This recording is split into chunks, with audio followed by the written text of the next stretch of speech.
St Clement's Church at Horsley is steeped in history, much more than I can actually talk about in this video. I lived close to Horsley Church for many years, and the stone broach spire always willed me to visit. 25 years later, I'm standing in the church's nave, looking up at the stained glass windows and thinking, I've finally seen the inside. I recently read The Ecclesiologist, written by the Cambridge Camden Ecclesiologist Society of 1841. The society didn't mince their words. For many years the exterior of Horsley Church could not fail to attract the attention of the traveller, and if he hoped to find a corresponding interior, he would, on obtaining admission, be sadly disappointed. Nothing could well have exceeded the barbarism which everywhere abounded. The pews, which were of all sizes and shapes, seemed to have been contrived with especial care to afford their occupier an opportunity of slumbering without incurring the observation of the more vigilant. Unsightly stoves reared their rusty pipes, piercing the roof, while the roofs themselves seemed to threaten destruction to those who knelt beneath them. The walls were thickly encrusted with various shades of wash, and the floors were damp and comfortless. In short, the interior was a fair specimen of what country churches generally were at the beginning of the present century. In the mid-1800s, the church had a new lease of life, with new money from the Sitwell family of Stainsbury House. On Tuesday, week September 22, 1860, Horsley Church, Derbyshire, was reopened for divine service by the Lord Bishop of Lichfield. This church has undergone an extensive restoration and is now one of the finest village churches in the county. The chief expense has been borne by Miss Eliza Sitwell, and the members of her family, assisted in a measure by some of the parishioners. The works were carried out under the supervision of the vicar, the Reverend Samuel Fox. The Cambridge Camden Ecclesiologist Society of 1860 returned to the church. I wrote a much more pleasing article. All is now changed, and so changed as to be restored as nearly as possible to what the original builder designed. The restoration commenced with the exterior. The spire, which is a good specimen of a broach of the 13th century, was in a state of considerable dilapidation. The spire was restored, and about 2 feet were added to its height, and the decayed mouldings were replaced by new ones worked after the original patterns. The roof of the nave was then stripped of its lead, and no sooner were the timbers released from their superincumbent load than the south wall with its lofty clerestory came down, with scarcely any warning, and destroyed at one fell swoop the gallery, the pews, and the south aisle, thus removing any difficulty which might have occurred in restoring the interior. The south wall has been rebuilt, in a most satisfactory manner, and a new oak roof has been put on the nave, supported by well-carved spandrels resting on brackets of good design.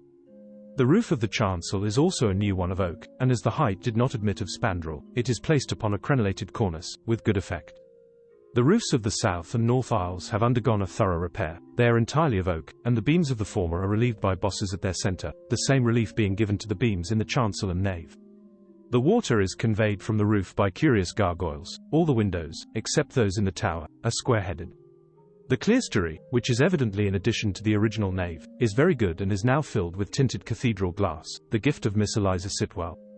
The altar is elevated on 2 steps and a foot pace, and is of plain but massive oak, covered with a crimson cloth, containing in front the sacred monogram. The whole of the work has been done by workmen in the neighbourhood, directed by an unprofessional architect, and the funds expended on the restoration amounting to upwards of £2,200 have been raised by subscription, to which the late E.D. Sitwell, Esquire, and Miss Eliza Sitwell, of Stainsley House, have been most liberal contributors. There are certain peculiarities which the spirit of the age is engrafted on the architecture of Horsley Church. I speak of the finest specimen of gargoyles. These are strange contrast with the graceful and picturesque that surround them. This particular one, which can be seen near the tower, is a caricature of a nun. I found a wonderful story in Edmund Fillingham King's book, 10,000 Wonderful Things. He wrote about a Francis Barton of Horsley, Derbyshire, who died in 1789, aged 107. She was a midwife for 80 years. Her husband, for 70 years, had been a sexton of a parish. The parishioners of the church used to say, "She had twice brought into the world, and he had twice buried or taken out of the world the whole parish."